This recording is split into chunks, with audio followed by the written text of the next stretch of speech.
and welcome to our session on edge computing, business value from edge computing. My name is Harry Forbes. I'm from ARC Advisory Group. This session will feature two presentations, actually three if you count me.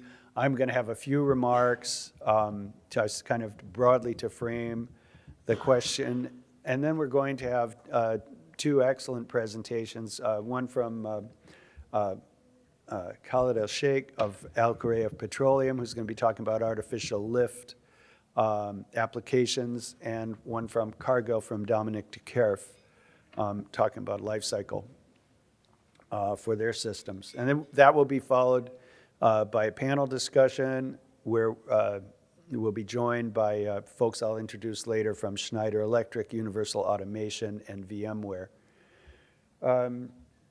And following that, we'll have Q&A. So before we start, let's see if I can work the clicker. Anybody can. Housekeeping points, please.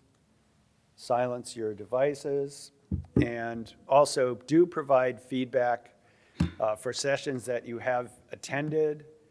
Believe me, from ARC's point of view, we really look at the feedback, and everybody looks at it because Andy looks at it in great detail. So if you have feedback and you want to improve this event for your own purposes, feel free to stick some feedback into the app because, believe me, it gets a lot of attention.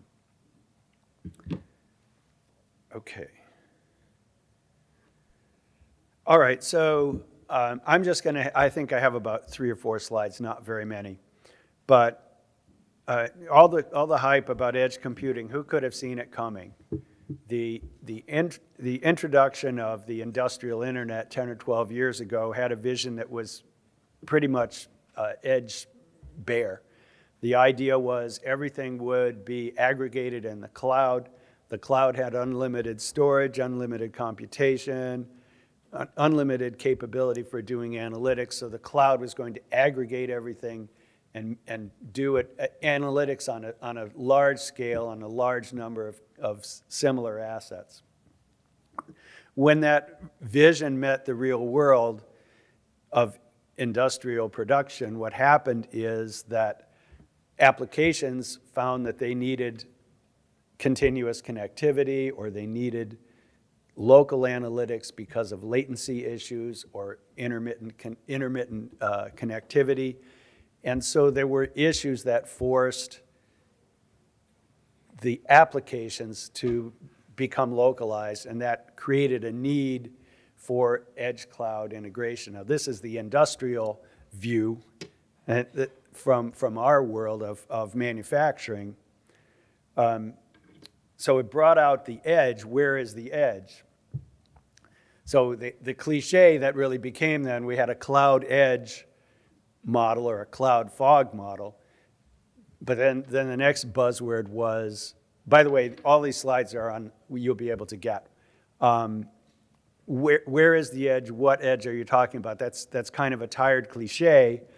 But to do that, because there were very different views of the edge in, say, in manufacturing or in telecommunications or in automotive. They were not all identical or clearly defined. This is a taxonomy that was developed by the Linux Foundation. I just have it here as an example, not to say it is the taxonomy, because if you were at the open source session yesterday, the Eclipse Foundation has a very similar kind of taxonomy for the edge.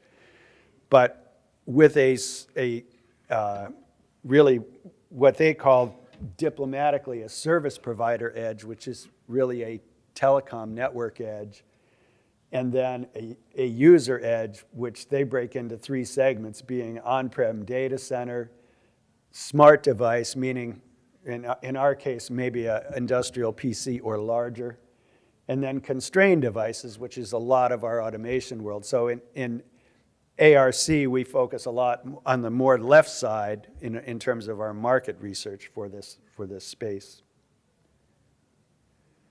And then again, I'm using Linux Foundation as an example, but they don't just take this as an example, not as definitive. there's a family of software projects that they are developing for the edge, some of which you'll be familiar with. I'll point out in particular Project Eve, which is a edge virtualization platform. And these tend to be more in manufacturing and retail. The other applications tend to be more in that what they call service provider edge, which I would just call as a telecommunications edge. Again, this is an example. As I said yesterday, the open source world is huge and diverse, so there's similar models and similar sets of projects for other foundations and so forth.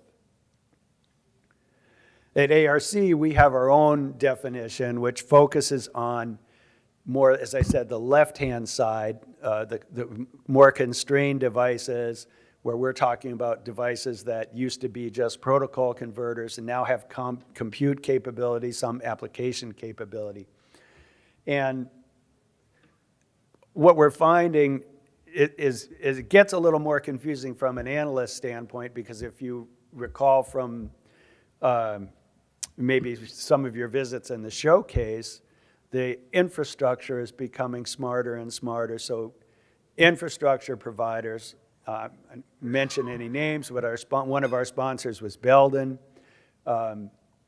who's pretty well known for industrial infrastructure. There's another company you might have heard of called Cisco, also very similar infrastructure capability that adds compute and storage into the infrastructure. So it's not as cut and dried as it used to be, but there's still an edge infrastructure that it can be buried into your networking, or can consist of a bunch of devices at the edge. We did, ARC conducted a pretty extensive survey. This was last year. And what we found, the manufacturers, the majority are already doing some kind of edge application and are piloting, or it's a very hot area for them in terms of where they're putting their efforts now for their industrial IoT or for Industry 4.0 activities. And finally, if I get the clicker right, yes. There's a bunch of, this is self-promotion, but there is a set of market research that ARC provides. As I said, we tend to focus more on the constrained device space and edge compute, up to an industrial PC kind of capability. But we look at this infrastructure, and what we do in our market research is we put counts and numbers and dollar values and market shares and things like that together for both. Then these are generally the hardware, but also some software for the edge. So these studies are available from ARC, and that's as far as I'll promote it. But I would say if there's feedback from folks in the supplier side of the community, we're always happy to hear more. And as I said, as the infrastructure gets smarter, the definition of these kind of studies change over time. But that's as much as I want to say. Thank you for listening. And now we'll turn to some real-world experience. And so our first speaker is going to be Khalid El-Sheikh from El Khorayef. He's a VP of El Khorayef Petroleum. And he's going to talk about submersible artificial lift in the oil field, which is something you can assume that I don't know anything about, so please feel free to explain it as you would. So let's welcome Khalid. Good morning. Thank you very much for inviting me. My name is Khalid El-Sheikh. For those of you that want to try and pronounce my name, it's Khalid El-Sheikh in Arabic. Most of you probably shouldn't try. Maybe. So a little bit about myself first. I've been in the oilfield industry for 21 years. I spent 16 years with Schlumberger in various locations around the world. Currently, I've been with Al Kharif Petroleum for 5 years as the vice president of the artificial lift business. So we are just for people that don't know who APC is, Al Kharif Petroleum, we're a oilfield services provider out of Saudi. We're a family-owned business. We provide different services to end user customers, a la Aramco, ExxonMobil, these types of companies that we work with. We're in 11 countries around the world across 3 different continents. And one of the main businesses we have is electrical submersible pumps, okay? And that's part of the artificial lift division that I currently am running. So today, I'm going to talk to you about some of the work that we're doing in edge computing for digitalizing our ESP offering.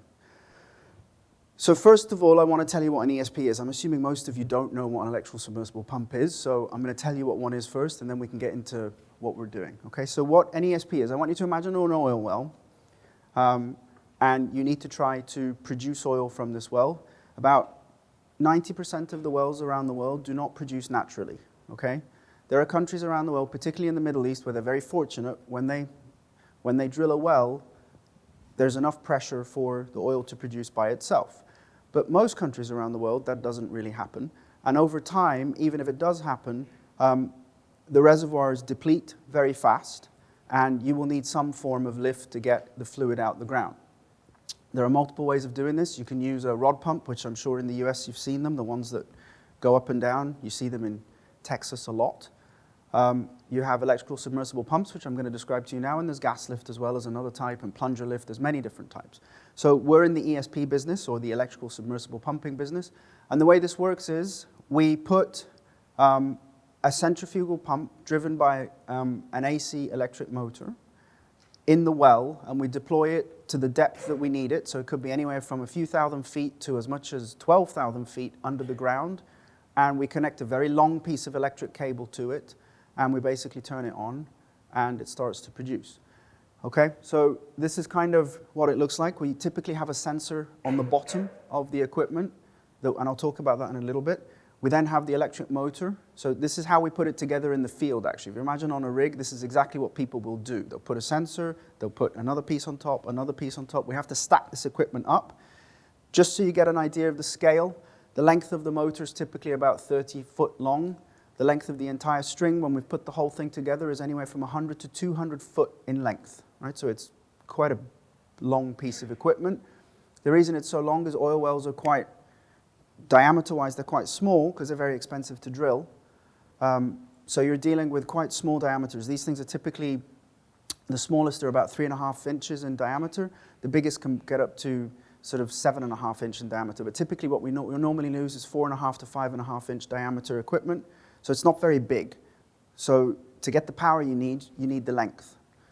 So we have the motor, and that can be 1 or 2 motors, or even 3, depending on how much horsepower. Typically, horsepower-wise, we're looking at anywhere from 100 horsepower up to 1,500 horsepower that we're trying to put inside the wells, depending on how much oil you want to produce. Okay, so that's what the motor looks like. We have what we call a protector. I won't go into the technical details of this, but the protector is very important because it basically does what it says. It protects the motor, so make sure no external fluid can get into the motor because the motor's got oil inside it, and you don't want any of your oil well fluid, which is full of water, to get inside your motor because you'll burn your motor. It also makes sure we have pressure, we equalize the pressure of the motor on the inside, because imagine you're 10,000 foot under the ground, you have very high pressures. And also it takes the thrust from the pump that's going to be above. I'll show you in a minute. Here's the cable that we connect to the motor to give it power. Okay? There's an intake where the fluid will go in. And then we stick the pumps on top. Okay? And typically we can have anywhere from 2 to 5 pumps that we connect. Okay? Then we put a head on the top, and we put the tubing on the top. And that tubing goes all the way up to the surface, and it pumps the fluid all the way to surface, okay? So this is kind of, and now all this stuff is connected with shafts inside, with couplings inside, so that the motor power, the torque from the motor transfers all the way up to the pump and spins that pump and allows the fluid to come in and start producing pressure, okay? And that's basically what it looks like. Now, you can imagine these things, we do no maintenance on them. I mean, we put them together, we put them in the ground, and they have to run 3 to 4 years. We will never see them until they fail. We will never get an opportunity to do any maintenance whatsoever on this equipment. If it fails, the workover cost to be able to take it out the ground and replace it again can be in the multi-million dollars for our customers, right? I mean, a rig, especially if it's offshore, if you're offshore, a rig can cost you anywhere from $300,000 to $500,000 a day. And it can take 10 days to replace this thing. So do the maths, it gets very expensive. So if you have a failure that fails after 6 months, your customers are not going to be very happy. Okay? So that's one thing. The other thing is the amount of time it takes to get rigs onto a well. In the US, you're lucky. You have lots of rigs on land, for example. In Texas, it's easy. If a well fails, usually it's a couple of days and you can replace it. Try doing that in somewhere like Saudi. It can be a month, it can be 2 months, it can be longer. It's much, especially offshore.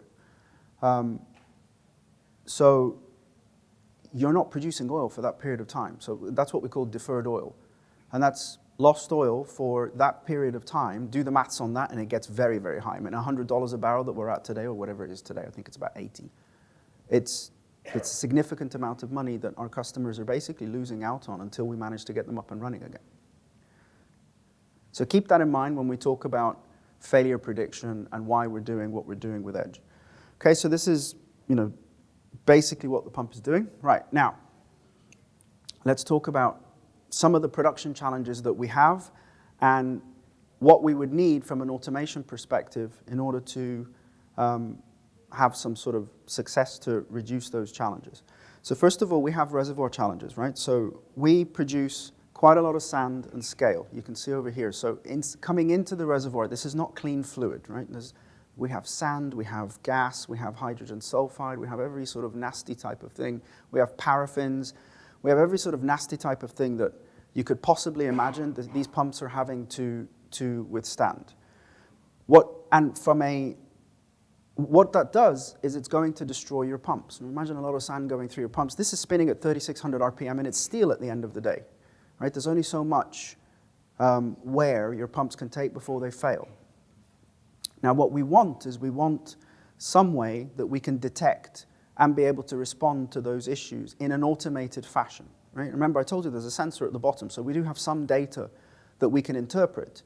But if we can interpret that in an automated fashion and then do something about it, we can extend the life of those pumps. Then we have wellbore challenges. So we have slugging that comes in. We have gas. Gas is a major problem for us. So if you have a large amount of gas that comes into a centrifugal pump, it will lock and it will stop producing. You really want to avoid shutdowns of your pumps. Okay? The more shutdowns we have, it means the more startups we have. And the most stress you place on a system is during the startup. So you do that too often, it's going to fail. So what we want is, if it's possible to detect things like gas coming in early enough that you can then send the response. There are actually things we can do on surface, because the way these things run, we use what we call the variable speed drive, which I'm sure you're all familiar with. Now, we can change the frequency and do some things in the algorithms to ride through a gas lock event, if we know we have a gas lock event. Then we have operational challenges. So we have startup variances we deal with. We have inefficient operating conditions. We have production system anomalies. We have all sorts of problems operationally, again, that if the system is able to detect, we can potentially optimize on the fly, okay? Now, again, it's all a question of being able to detect those things in order to know what to do. Now, today, traditionally, what we have in a real-time monitoring center, for example, you're going to have a bunch of engineers sitting behind screens trying to interpret all this information and work out what's going on, and then try to do some sort of remote response, some sort of remote control, right? And we're in a sense, what we're trying to do is to replace what those people are trying to do in an automated fashion, right? I mean, there's only so much work one human being can do. There's only so many events one human being can pick up. They don't work 24 hours a day. If you can do that in an automated fashion, you really are, going to have a successful formula. Then intervention constraints. I just talked to you before about how much it costs to do the replacement of the ESP. Now, typically today, when an ESP fails, that's when we know it's failed, and then we go and start working out the replacement. Now, it would make a hell of a lot more sense if we could do this,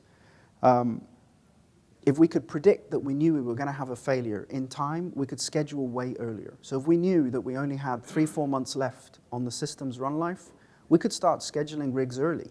We could even do preventative replacements, where you're really limiting that time it takes, the deferred oil time that I talked about before. But the only way you can do that, again, is if you have some form of failure prediction. That's sort of the holy grail.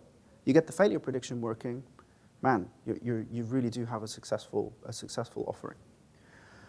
Okay, so when we looked at analytics, we looked at it in terms of 3 main sort of buckets of features that we're trying to achieve. One was around event detection, to look at abnormal patterns of pump behavior that I talked to you about before. One is around failure prediction, so that we can do near real-time pump failure prediction, and the other one is around optimization, okay? Because we want to be able to ensure the maximum production by running the pump at the best efficiency we can and at the maximum speed we can to produce the most we can from the well. Now, we, as Al Khuraif Petroleum, don't really have the capabilities in-house on our own. So we went out and looked for a partner to be able to do this with them. And after we looked at a lot of different partners, to be honest, we found that the company that had the offering that we felt was most mature and that we could work with was Schneider. So what we did here, what you can see here on the screen, is really what we put in and what they're putting in to come up with what we think is an offering that's really going to work for the ESP industry. So we have the artificial lift domain knowledge, our people in-house. We obviously have we manufacture all of the downhole technology, the stuff I showed you on the slide before. We have all the VSD technology, we build that. We have the sensor technology. We provide the satellite connectivity as well. We have the operational knowledge and the service capability. On the Schneider side, they have all the software and analytics that they're doing with us. So they have the event detection, the failure prediction, the analytics, all the cloud infrastructure, the controller that we use for the variable speed drive with the RTU comes from them, as well as the edge device. Okay, so it's kind of a marriage of 2 companies' capabilities together, and we think this should give us a recipe that works. So I did a little worked example here to give you an idea of the sort of scale of savings that we could potentially have from these 3 different offerings that we're looking at. So I took an example of a well that produces 1,000 barrels of oil a day at $60 a barrel, which is actually lower than it is today. The daily rig rate I use is $100,000, which is reasonable. And the replacement cost of an ESP is about $250,000. So if you look at event detection, if I can avoid an unnecessary failure due to an unwanted event, we would save 30 days of deferred production waiting on a rig, right? So I'm going to save 1 replacement ESP and 10 days of rig time to replace the ESP. The total amount of savings is $3 million. Okay? Failure prediction.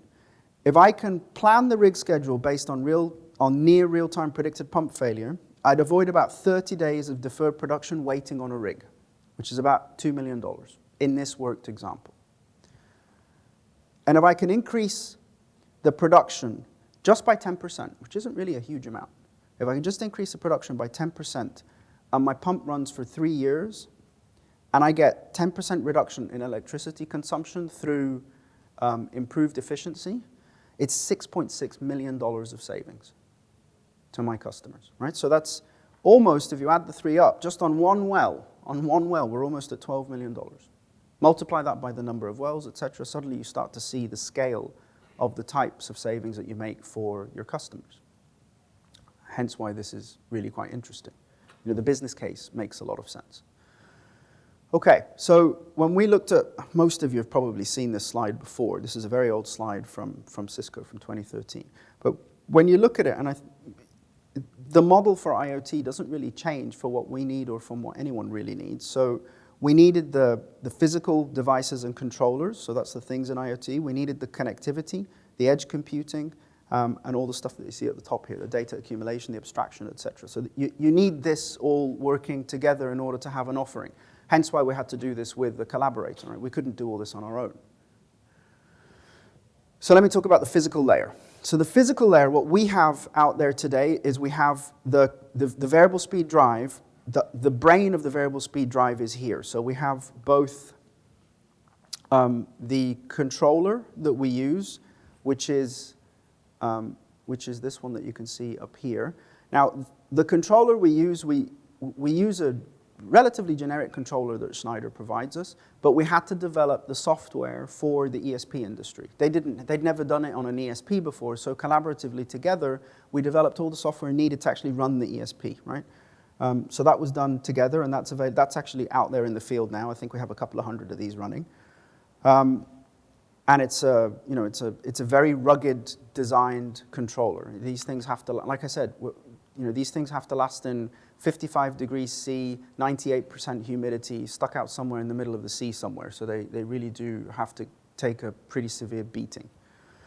The sensor itself that goes on the bottom of the equipment, the sensor itself will measure pressure from the intake of the pump and the discharge of the pump. So we get differential pressure across the pump. It will measure the motor temperature, so that the temperature of the windings of the motor. It will measure the fluid temperature. It will also measure the vibration. Okay, that's typically the measurements we have today. Then, from a connectivity perspective, we use anything, so it doesn't really matter whether we're using a GSM network or we're using satellite connectivity or we're plugging into our customer's local area network. We can do anything.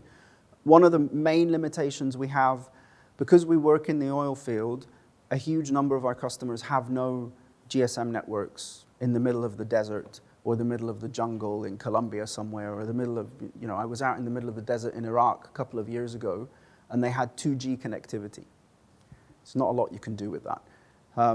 So obviously satellite connectivity becomes something that's quite important. Now what this means in terms of what we're doing with Schneider is we're having to come up with we have one offering that supports the high level of data transmission that we require on the GSM side. But on the satellite side, we're having to come up with an offering that uses far less data, because satellite connectivity is extremely expensive. You cannot send gigabytes of data across satellite networks without really paying a significant amount of money. And obviously the preferred option, if you can plug into your customer's LAN network, it's easy. Okay, so this is sort of what it looks like all in all put together. So we have the RTU that we have also comes from Schneider. We use their SCADA pack, and we connect all of the physical, I don't know if this is working. Yeah, maybe there. Okay, we connect all of the physical devices that we have. So whether it's the sensor information coming up, or whether it's surface pressure and temperature sensors that we have at the wellhead level, or we have all sorts of different, or we have wellhead sensors, etc. The more information we have, the easier it is to do the analytics. So you have the drive, and you have the edge device sitting right here on site. Okay. Now, the edge is really important for us because of what I was mentioning. There's two issues we have. One is a connectivity problem, like I mentioned before. So you can't rely on just having stuff on the cloud. The second thing is we almost split our analysis into fast loop and slow loop. We have certain things that we really need fast loop response. Say event detection, for example. You don't have time for the information to go to the cloud, to be processed up in the cloud, then to come back and then to take action. By the time you've done that loop, especially if you have a connectivity problem, you could have failed the pump already. You literally have minutes. So it really does need the analysis to be done at the edge so that you can pick these things up as quickly as possible and the system takes the action as quickly as possible. There are certain things, say optimization, right? Production optimization is very data intensive, number one, and sort of lends itself more to being done at the slow loop, and you can do that in the cloud, no problem. That's really not an issue. It's not gonna cause anything if I can't increase the frequency to produce more, for a few extra hours or for a few extra days. It really doesn't matter. But the fast loop stuff you really do need on the edge. So what we have, apologize for this. Yeah, okay, there it is. Okay, so what we have on the edge, we have a few different things happening on the edge. We have all of the application and the device management stuff that we need, that Schneider's obviously done a lot of work here to make sure this is all working. So these are all the Docker container orchestration, all the communication, the security. This all sits here. But then you have all the applications as well that you can put on. Now, it's a relatively open system. So it's not just the applications we're developing with Schneider that we can put on. If there are other third parties that have solutions, let's say, I don't know, let's say somebody has a really good virtual flow meter offering, we're able to put that on the edge as well. So it's quite an open platform to allow us to do that. So if we go and develop our own algorithms, for example, with somebody else, we can always put it on the edge device, no problem. And then we have, up in the cloud, we have the production advisor sits on the cloud, where you can access it through the web portal. And that's where you get the front-end user interface with all the, the event detection, what events have actually been detected and what the system's actually doing. And then you have all the, the connectivity to the control network and, your customer's enterprise if they have one. So, we have sort of 3 different algorithms that are running. We have a threshold analysis, we have an unsupervised learning model, and we have a supervised learning model. I'm not going to get into a lot of detail on this. When you do the panel later, Vasilius can really explain this in much better detail than I can. But basically, we have the threshold analysis today that sits on the edge. Okay, this is an app that sits on the edge, and those thresholds are built from subject matter expert knowledge. So those are basically thresholds that we know that work, and we know what those events are. And so when an event occurs, the system will know exactly what that event is, and pop up and tell you what that event is on the edge. We haven't yet done closed loop control. We're not yet. That's going to be the next phase that we do, where not only will it know what it is, it will also know what to do. So it's going to send a feedback signal to the drive and tell it, put it in gas lock mode, for example. Now we also have on the cloud right now, which in the next 3 to 4 months, the unsupervised learning is expected to go on the edge as well. So what the unsupervised learning does is it does a cluster analysis and detects abnormal events. Okay, it's a statistical analysis, and it will just detect an abnormal event without knowing what it is. It just knows there is something wrong, but without actually telling you what it is. Now what we do is we take the output from that unsupervised learning model, there's a supervised learning model where we do the classification. Okay, so I have application engineers who will then take the information from the unsupervised learning model and start to tag it, right? So we sit there tagging and saying, okay, this thing you picked up is actually gas lock. This thing you picked up is actually sand, right? So we're starting to teach it. Now, as we teach it and we gain confidence, we put it into the threshold analysis model on the edge, right? So now it's something that we've taught that's new, and it goes on the threshold analysis, and now on the edge it can also do it. Okay? Okay, so that's so let's summarize what I've said. Okay, so hopefully you've understood that the business opportunity to digitalize in the oil and gas industry is really significant. I think I showed you the numbers. It looks like a very, very interesting business model. The partnership between the oilfield services companies and the automation companies is really key to achieving success. They can't do it on their own. We can't do it on their own. Okay? This really has to be a marriage of 2 companies. When we look at it for ESPs, the value is really in avoiding premature failures, increasing the production, and predicting failures. Okay? When we look at the enabling technologies today, what excites me is that the technologies exist today. The building blocks all exist. Edge exists. Cloud exists. 5G connectivity is going to be enormous once that's out there in large enough scope everywhere. The sensor technology exists, both downhole and on surface. The advanced analytics and the machine learning algorithms now, to a large extent, exist. And we have some we have some really good controllers out there that we can use. We have some, excellent graphical user interface for our customers, etc. So really, if you look at all the building blocks required to make this work, they're available. It's just a question of managing to put them all together and coming up with a with a successful formula. So that's me done. Thank you very much. I'm happy we have people this morning. I was expecting an empty room because, after the cold thing from last night, I did change my title a little bit based on what was because I wanted to really face it based on edge.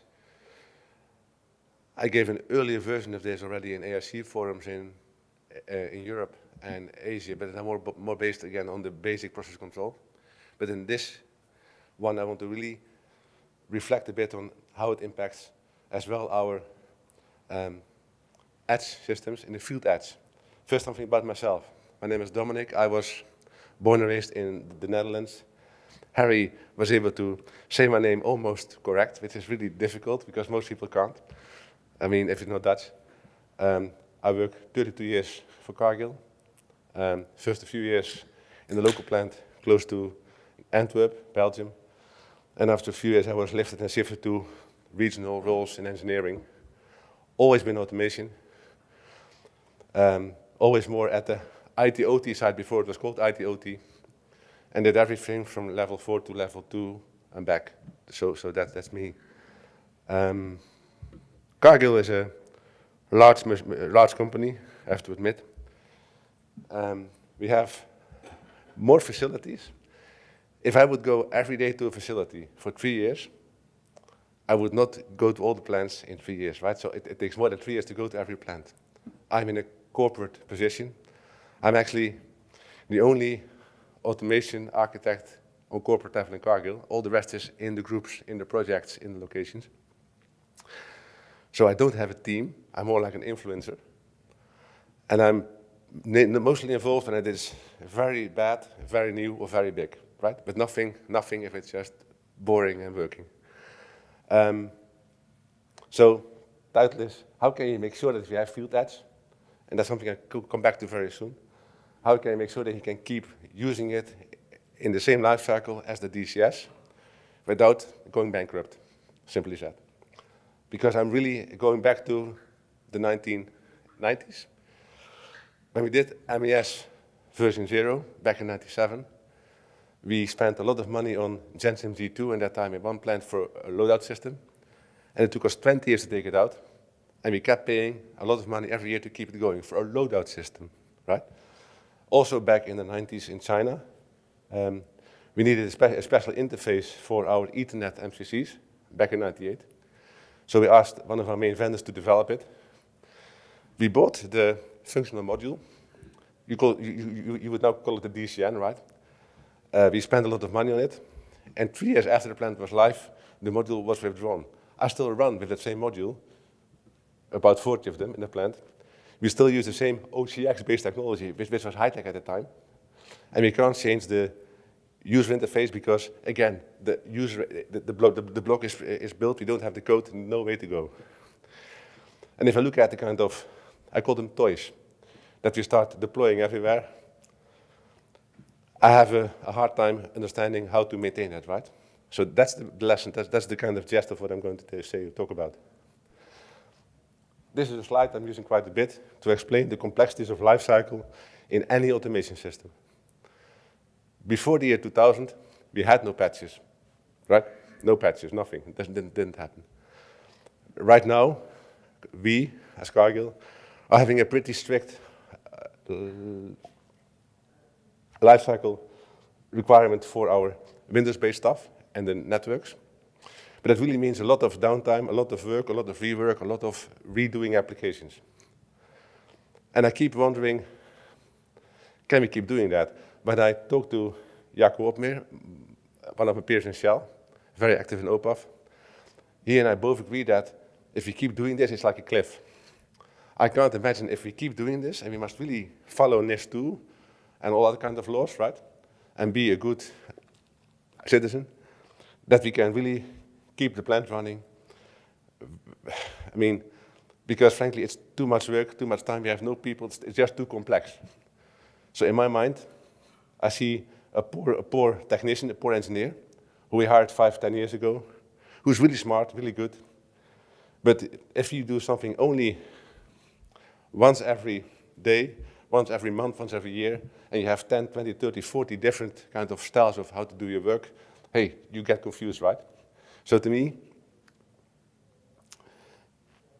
question, for me, it's pretty clear. You have to start decoupling hardware, software, application system, network, and all the kind of compute, I/O and compute, in order to try to make something that you can really keep running for 20 years. And this is really focused on field edge. Within Cargill, we have a lot of people, 160,000. We have a lot of islands of organizations. We have a lot of governance. We have a lot of stakeholders. More people that can say no than want to say yes, right? Just like in every big company. So for me, it's pretty important that we allow people to innovate, but that at one point of time, when they have a use case, and it's really a mission-critical operational application, that we have a proper architecture review. Field edge is something we took from one of our main vendors. So when I look at edge in Cargill, so we have a manufacturing data platform, well-defined, based on AWS, no problem. Basic plant is one big happy thing, and they just collect data. They also throw the word edge in wherever they want. IoT and IIoT is already claimed by IT for lots of stuff that's not IoT. Example, in our R&D facility in Norway, where we have salmon, we also are a salmon feed provider. We have cameras looking at the fish, how they eat, so that we can see if they eat enough, right? They call that IIoT years ago. I call that IoT because, frankly, it's not operational. It's in a lab, right? There's no feedback loop, nothing. So that's one. And edge is really funnier. IT is claiming the word edge. But then they talk about the outpost, which is to me a server. So we sort of agreed, based on what the vendor told us, that there's something called factory edge, which is in a local server, not really real time, running stuff. Almost I don't care. I'm level 2, right? Not level 3, level 4. That's my colleague. And you have field edge, which is in the rack, real time, and is managed like the life cycle of a DCS, period. I do hear at the ARC conference quite a bit of people proudly presenting, and in a really proper way, about custom solutions as a supplier, that they provide one edge application per machine, but in a plant that is semi-continuous, where everything is linked, that's not really wanted. So when I talk about changing the life cycle, I do know that our suppliers will help us in our packing plants and stuff like that, to do stuff like it was told here by all these unique, I call them unique things they built. But when I look at the plant itself, we want to make it more integrated, really to help our staff to make sure this can stay operational. In the end, for us, the whole idea that why we want to go to an OPA kind of environment for everything, including edge, is that we want to have a zero scheduled maintenance downtime system without breaking the bank, period. So we want to rethink engineering as a whole. And when I use the word ESP, it's funny. ESP for me is an engineering a service provider, because I'm an owner, I'm really at that side of the business. But when we look at field edge here, right, that's nothing else than, for me, a PLC. And if you want to make sure that you want to keep it running in a certain way, you have to make sure there's not one kind of secret big thing, that every time that you change one thing, the whole stuff must be retested, reworked, whatever. That's too expensive, too much downtime. You want to really make sure we start splitting the whole thing. And also, to be honest, if you start on the whole OPAF journey, you start with UAO or 1131 as a way to decouple application and system. You start with DCN and IO to decouple that as well. But I'm more now at the side of saying, I want to rethink how I do my software design. Why should I use automation people in the beginning of a big CapEx thing? I don't need them. If you have something universal to define the requirements, we can take them on board in the detailed design. So I want to rethink how we do stuff. But in the end, it's very important for edge as well to decouple the hardware from the software. So I have a really simple use case in SAS van Gent about that. That will come later. So what we really want to achieve is that we have a system that can be supported in a way that we currently support the plants. Because frankly, if you have, so we have about 1,000 locations. And suppose that I have 10, 15, 20, 30 edge devices, field edge devices in a plant. And they fill once a year, right?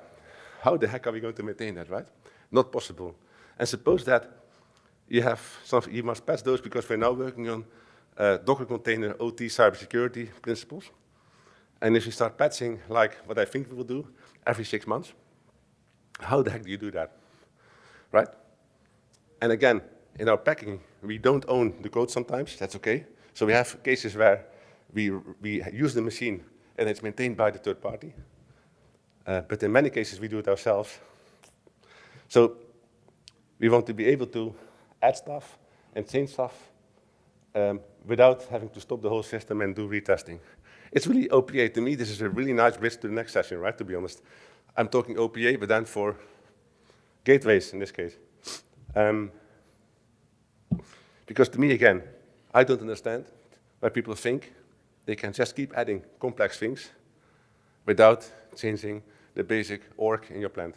I don't see that. And if I look at maintenance is one thing, when I talk about ESPs, people doing our design, right? I see them fill already in I/O based on Ethernet. So how can they handle this kind of stuff in an ESP? We are now building a new plant in Indonesia, and the business thinks we don't need automation. It can all be done by the ESP. I disagree, and we try to help them. But in the end, again, we have to change how we do stuff. So for me, we focus on the application. So we don't want to help develop the system. We want to focus on the software because that's our IP, that's our know-how. And the big thing that I'm pushing with my vendors is that everything will be software. So if you think, so this, I mean, I'm also active in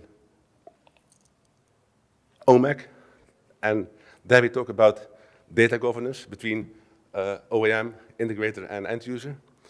I already started dreaming about application governance between, so if I have a plant in 5 years from now, where an instrument is a sensor with software and an edge device, and that's running together with the vendor software for the DCS, how the heck am I going to govern that, right? About ownership. So if people are now concerned about data ownership, they better start thinking about how to make it even more complicated by talking about system ownership. Because in the end, no one owes everything, right? That doesn't exist anymore. So to me, in order to keep the TCO down, we have to make sure we decouple hardware software, also for gateways. Because I have a use case in SAS van Gent, coming up later, where we have to couple, we have an old DCS based on Profibus DP I/O.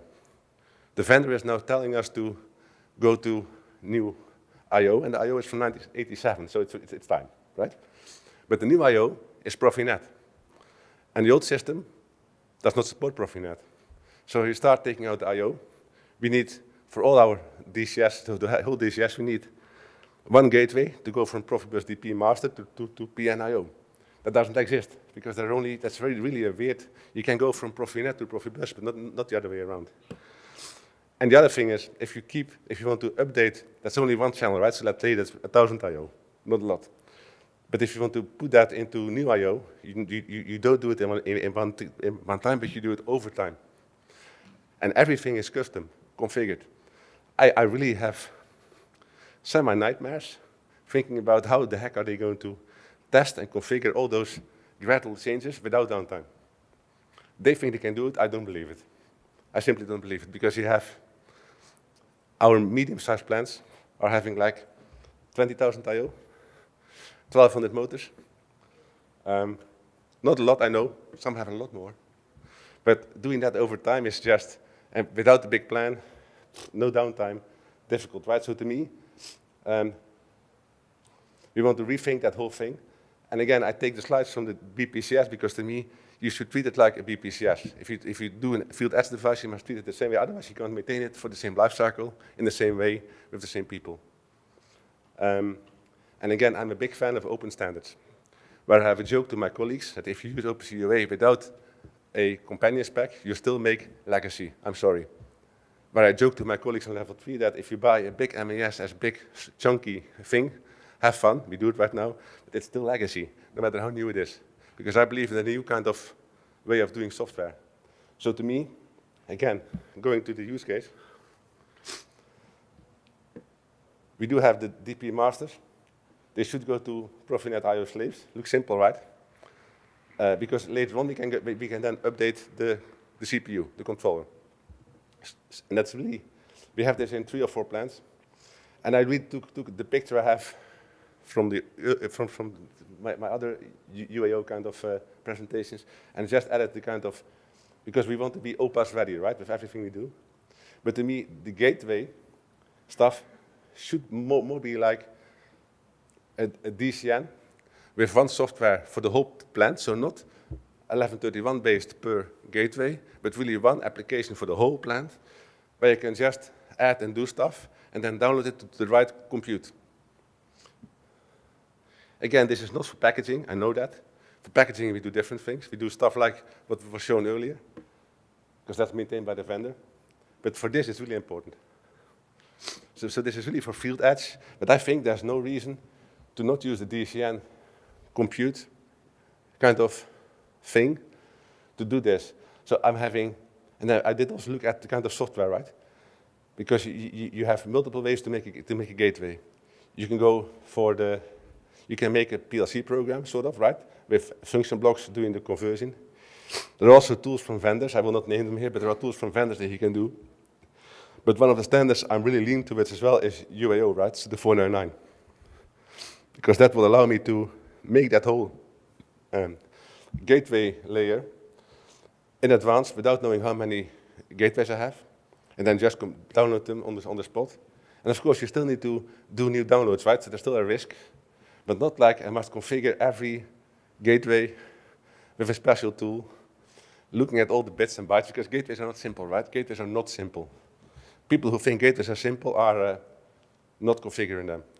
We also have big issues with troubleshooting gateways. We have cases in feed mills where we have gateways being down for a day, then we notice, then we call the integrator, and 2 days later they are on site. 3 days downtime for a gateway that doesn't work. I mean, and we don't have the kind of downtime cost as people in oil and gas, but feed mills are very specific for the local farmers, because you should not underestimate how complicated that kind of business is, because we really make the food for almost for the cow, right? Specific cow, specific type of cows, age, stuff like that. I mean, so that's not simple. So to me, again, I can say I hate gateways. Because if you have 1, it's okay. If you have 20, it's not okay. If you have a lot of them across the globe in your fleet, and you don't have everywhere local people that can maintain them, it's really bad. And I'm not saying that we are stupid, right? Maybe we are. But if you have a lot of complexity in the plant, and you don't do it every day, there's no way that you can do that quickly at night when it happens, right? So to me, it's just not healthy for people to give them that kind of stress. So again, my pitch here is that even if you do gateways, think software. Because everything will be software anyway in 3, 4, 5 years from now. Maybe 7, maybe I'm a bit too early, maybe 10, right? But when I talk to my vendors from instrumentation about, don't give me the transmitter, I just want your code and your sensor, then they're not afraid or really surprised, right? Because this is happening. We are part of UAO, which is a non-profit which is really talking about deploying the 499 standard based on the EcoRT stack from Snyder. Greg knows a lot more about it. He can talk about it later. And why are we a member as an end user, together with Shell and Exxon and a few others? Because I really think that we have three, if you want to decouple stuff like we do in OPAF, right? We have three, we are actually at the crossroads to go three ways. We can keep doing what we did, trust the vendor, and spend a lot of money, have a lot of downtime, and stick with what they have. We can go to a sort of, we can force the vendors to go open standards based, but their standards with their portfolio, and not have any capability to add more complexity. Or we can go fully open standards like OPA. And I compare the first one as a kind of cliff. One day people will realize they can no longer afford to spend crazy money on stuff like that and downtime. The other two are both possible. You can choose one vendor and go for it, no problem. But then you have kind of a bumpy ride. And I think if you go for OPA, you have a smooth ride because it's really interoperable, interchangeable, right? And that is as well valid for gateways. And don't get me to start talking about third-party access, right? Which is one of my favorite topics. We have a lot of those kind of gateways as well in the plant. Why should end users care? Like I said, is it really true if you can keep doing what we did? I don't think so, but you've heard me now. I believe we can't. But if you believe you can, it's okay, right? But I don't see it working in our kind of plans, period. And and to give you, so we have in our bottling lines, we have a really cool technology developed with a vendor to make sure we have thinner walls in the bottles. That's better for the environment, right? Less plastic. That's actually a really cool thing. The local business was trying to deploy that. They did 3, I think. But they run into walls with IT and others, right? Because it was edge, so it must be done with Cisco, blah, blah, blah. We're now putting it back in field edge. Because to me, stuff like working on something that is making sure your bottles are better for the environment is something that should run for a long time, right? That's not something that you do for 3 years and then take out. It's not a toy. So to me, there are plenty of reasons that some things should run longer than 1, 2, 3, 4, 5 years, should not depend on people, and should be managed as a system. And again, I'm a big fan of co-development, right? Co-innovation. No one can do this on their own. So what I heard on the forum the whole week is pretty clear, right? And I'm totally already doing that for a big time. That doesn't say that we do it as a company, right? They're saying that a few people see the value of that. That was not it. What happens? Yes. And then the why wait, right? That's what people say that, right? When I talk about OPA, I think we are now starting to slowly start doing some things in the OT orchestration thing, like the NOAA gateways. We base it a bit on OPA kind of principles.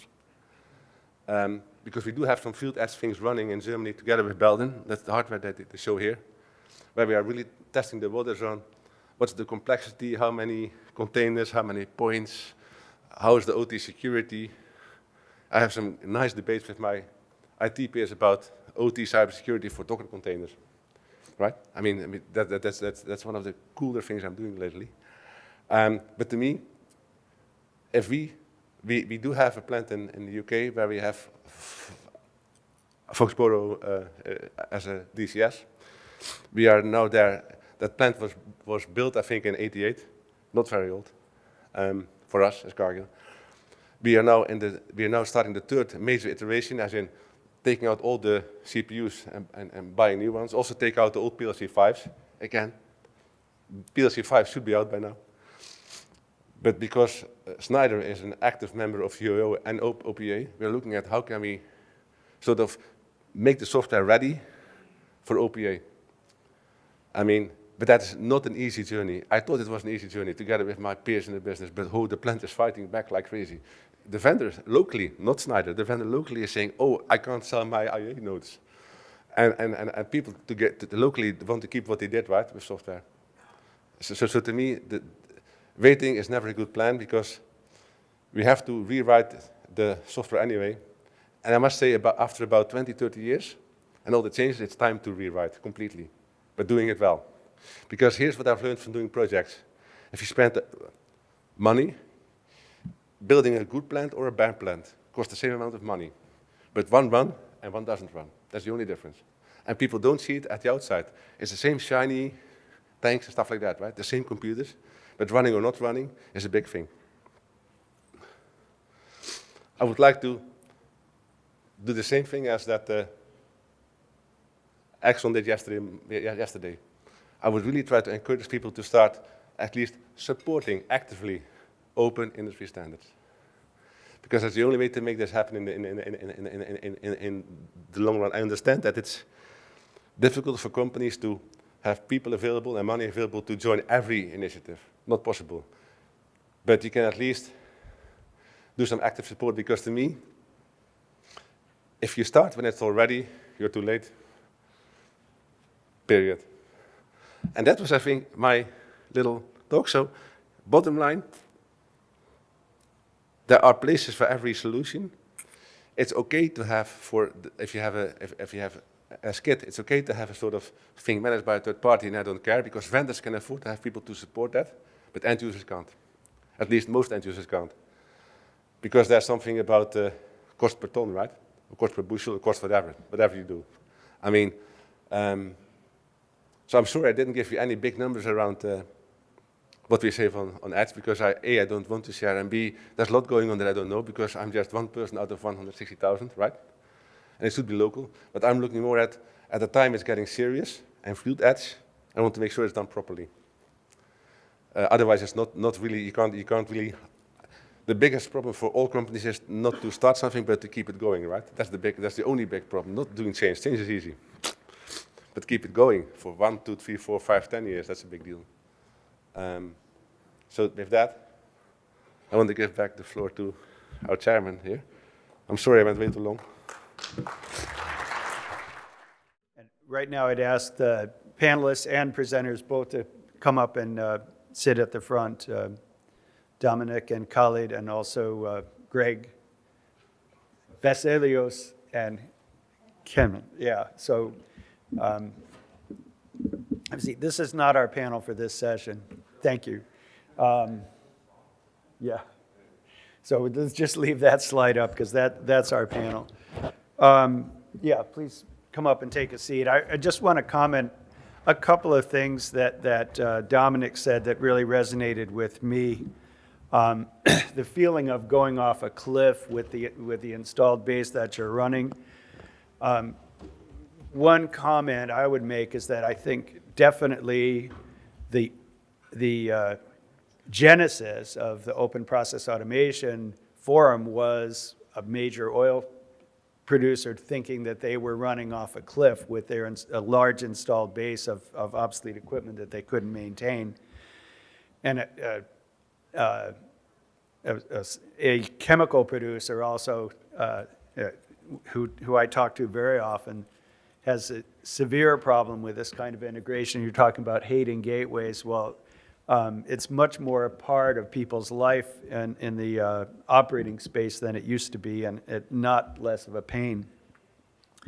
So what I'd like to do here is ask our panelists, excuse me, to introduce themselves, and then explain what their role is and how they're related to these presentations, and give some reaction to the presentation. So if we start at this end with Greg, if you could introduce yourself. So good morning, everybody. My name is Greg Bucco. I'm the Chief Marketing Officer for Universal Automation Authority. So Dominic made already a great job at presenting our association. So we are a non-profit association. We were established last November 2021. And our goal is to decouple hardware from software. So really helping what Dominic and Cargill wants to achieve, to decouple life cycles from the hardware and the software, enable the fact that you can increment over time, over the life cycle of your plant, your automation program, save costs by using ready-made libraries, and enabling digital transformation and link to, let's say, IT application. So we are a group of vendors, so technology vendors, of users, end users, system integrators, OEM, process OEM, universities and startups. And our goal is to maintain, increment, and further develop a runtime execution engine based on the IEC 64099 standard. The IEC 64099 standard is the standard enabling this decoupling of hardware and software. So together with companies such as Cargill, but as well Shell, Exxon, and others, we are looking to expand that community and to really have an ecosystem of products on which you can then build on and create your plan and truly decouple hardware and software. Okay, thank you, Greg. And Vasilios Gerlas, Khalid mentioned you specifically, but I just ask if you would introduce yourself and your role in that program. Thank you. So, hello everyone. I'm Vasilios Geroulas. I'm manager of digital solutions in Schneider Electric. So my background is actually on mechanical engineering and data science, combination of these two, and actually this is where I did also my PhD many years ago. And after that in the industry, I have been in several positions, and always the common denominator in what I'm doing is how we can combine these two worlds, meaning the engineering with the data science, AI, in order to provide industrial solutions. When I say engineering, I mean first principle models, vibration analysis, durability, stress analysis, and then combine this with the AI, the machine learning models, supervised, unsupervised models, in order to build these synergies, from these two, and provide efficient solutions when it comes to optimizing processes, optimizing operations, improving the asset performance, and so forth. So this is exactly what I'm currently doing in my role in Schneider, where I'm responsible for this platform that Khalid also presented in his slides. And in this platform, we have three main pillars. It's the edge computing, the cloud computing, and the AI ML applications which run on top of this platform. And again, the goal is to optimize the operations and the asset performance in many different industries, including, of course, the oil and gas and the ESP application that was presented earlier. Thank you. Okay, and our third panelist, Kengworm Chintamit. I hope I said it right. Yep. Please, would you introduce yourself and explain what you're doing in VMware? Sure. Okay, all right. Can you guys see me okay or hear me okay? So thank you for having me here. Kengworm Chintamit. Actually, I work for VMware. Actually, just curious, how many of you guys know who VMware is? All right, okay. I will say it's a surprise because I went to some of the OT conference and then I see like 10 hands in the room, so this is not too bad. So VMware we have been around for 25 years, right? I mean, we just actually celebrate our 25 years yesterday. And the root of the company is actually on virtualization, right? So we came up with the premise that, we can decouple the infrastructure from the hardware, right? And that's what virtualization is. And it actually has been used a lot in the data center. And just in the last few years, as you heard from many of the panelists, right, the rise of the edge compute, we believe we have a lot that we can offer, right, in what we have experienced. And we can actually apply a lot of that learning to also at the edge. So my team specifically, I run solution architecture for edge compute. So we work a lot with, actually I think we have the privilege to actually work with both the IT and the OT side. So within the team, we have an architect that go and work with the customer, the application provider, and what we call the OEM, the hardware provider, on how to actually build and scale application and deploy the edge compute platform. So I'm happy to be here, and actually for the most part, I learned a lot in the last few days and hope to also offer some perspective. Okay, thank you very much. I'm going to start with one question because Khalid kind of mentioned this, and in terms, you mentioned a fast loop and a slow loop, Khalid, kind of in your application space, and maybe, and you also mentioned a partnership, kind of the partnership as it developed. I wonder, maybe both of you could explain a little bit how that emerged, because you had a set of applications that were kind of, you mentioned 3 different types, Khalid, but a fast loop and a slow loop and the machine learning. Can you talk about how that architecture developed between your expertise in the ESPs and Schneider? In other words, how did you get to that architecture as a team? You want to start? You want me to? You good. Okay. I mean, from our side as the end user, the most important thing we have to do is make sure the requirements that we have are properly articulated to the developers, right? So we use product lifecycle management, generally speaking anyway, for our product development for hardware. So we use the same thing for doing the work we're doing with Schneider on the software side. So we always put engineering requirements together. And one of the engineering requirements, when we sat down and put it, was, okay, we need to do event detection, but we can't have event detection. You know, the requirement is event detection needs to work immediately on site. So when we give a requirement like that, obviously when we give it to Vasilius and the team, their solution for it is, okay, you guys want this, well, we have to put, this has to go on the edge. So as we put the requirements together, Vasilius and the team will sit down and work out, okay, what makes sense to go on the edge and what makes sense to go in the cloud, depending on the business need that we have. That's typically how we went about it. You want to?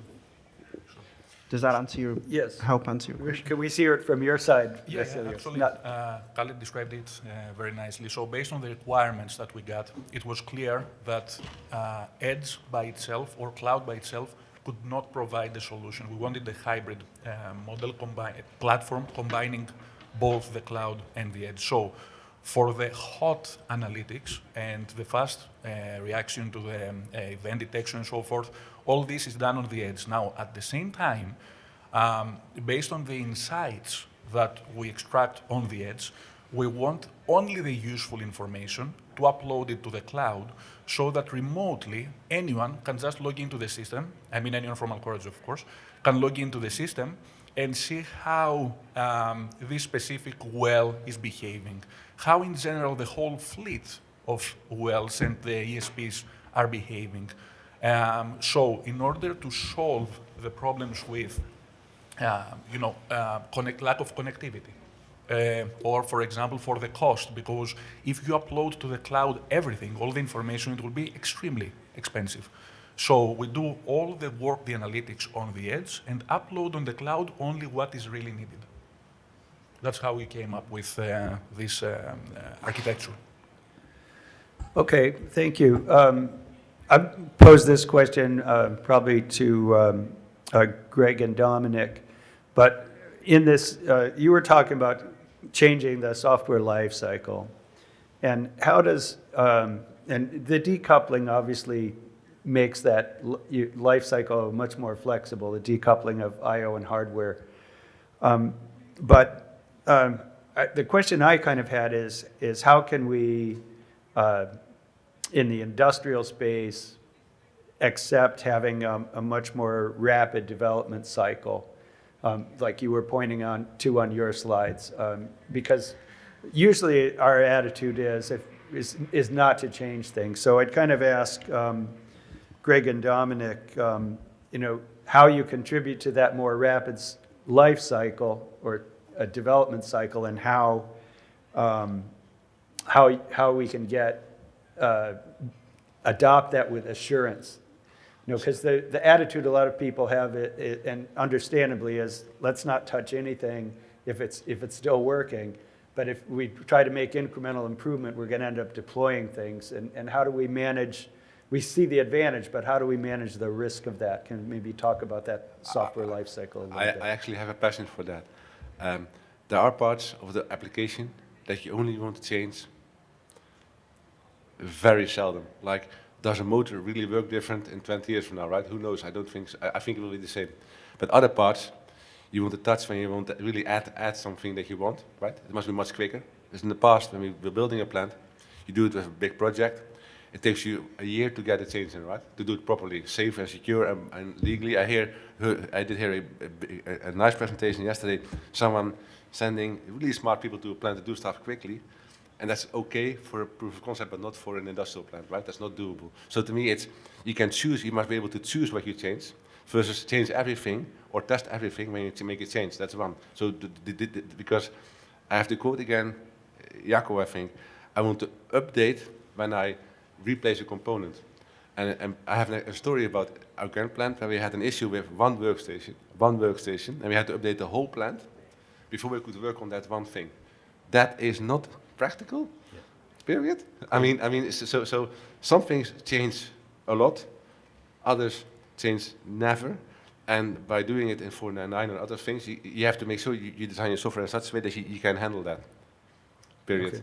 Okay, Greg, I don't know if you want to comment on that, but the kind of more rapid development and deployment cycle in industrial applications. Yeah, I see it from, let's say, from another side, and especially when we look now at the supply side, for example, and we see all the difficulties that we have to get hardware delivered. Mm-hmm. So this decoupling, I see it first more as a way to, let's say, overcome that. So change the hardware without having to change the software every time. Next thing is, at some point, it's mandatory to change the software, because today, software lifecycle and hardware lifecycle are tightly coupled. So when you have a change of generation, you need to have a huge invest to go to the next generation. So at some point, you can say, okay, never touch a running system, runs 10, 15, 20 years, but you will have to invest at some point. Here, what we propose is to incrementally update your system, which doesn't mean that you have to update it every 5 months or every year. It's up to you to choose, but at least you have the choice and you get the flexibility to decide when you want to do it. I never can add one more thing. That kind of slogan I have within Cargill and also in industry, zero scheduled maintenance downtime. So for me, update is a scheduled maintenance. That's okay. So looking at OPAF again, right? I have 2 DCNs, and the computers are then also linked to that, but not under the DCN. I can move the container from one to the other, work on that thing and do stuff. I mean, so to me, it's all about architecture, right? I mean, but some things, and again, every 20, 30 years, you should redo your whole software, period. End of story, because it's a mess after 30 years.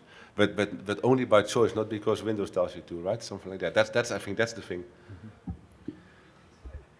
Okay, Kengwon, I wonder if you could talk a little bit about some of the applications and partnerships that you find on the edge that maybe are, similar or different to these applications, because I know VMware is engaged in some of the test labs for OPA, but can you kind of give us a VMware perspective on the industrial edge and where you're engaged? Sure.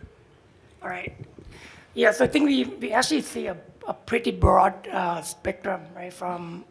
I think from where we sit, we get to talk to different type of suppliers and also the end users.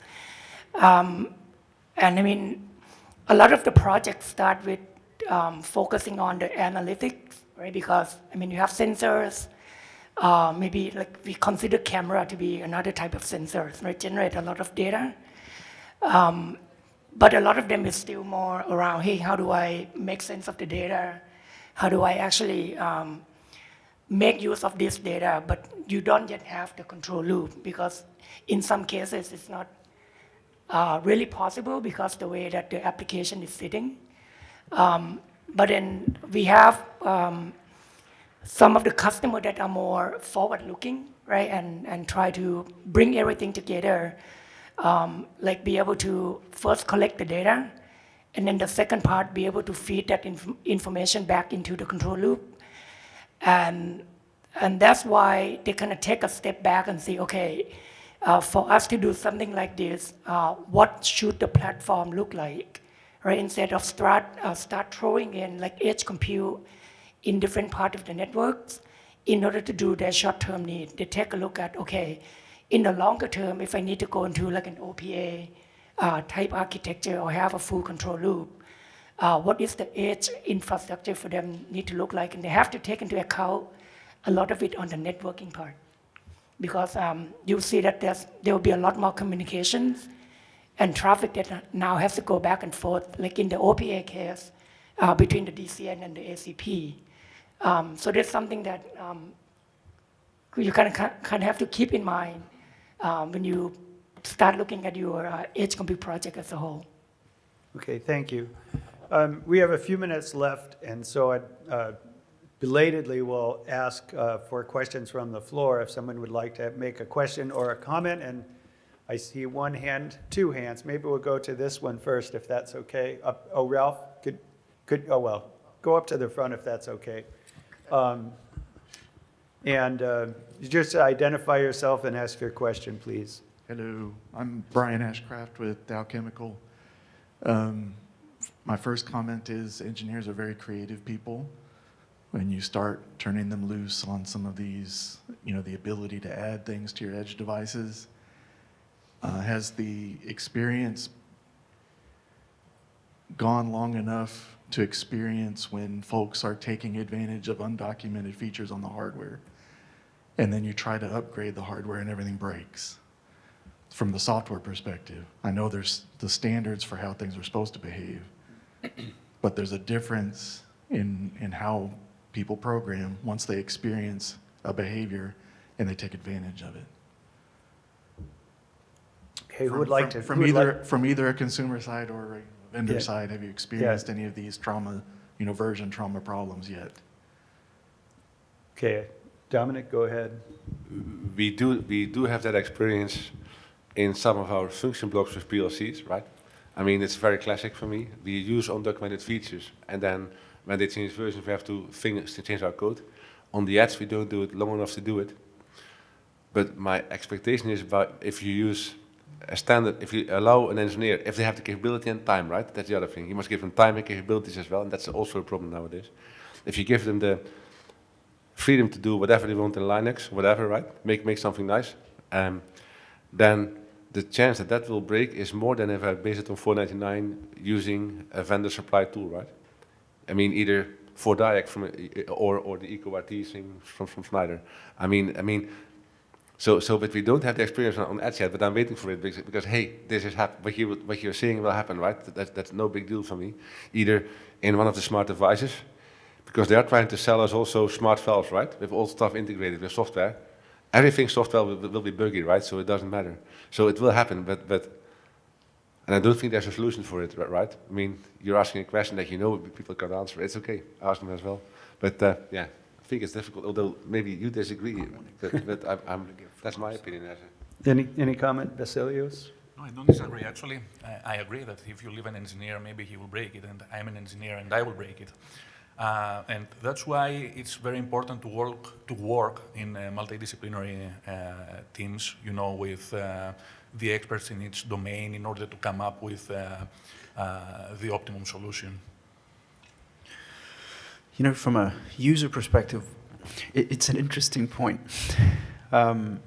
Recently, we had a new motor controller that we had to develop with Schneider, actually.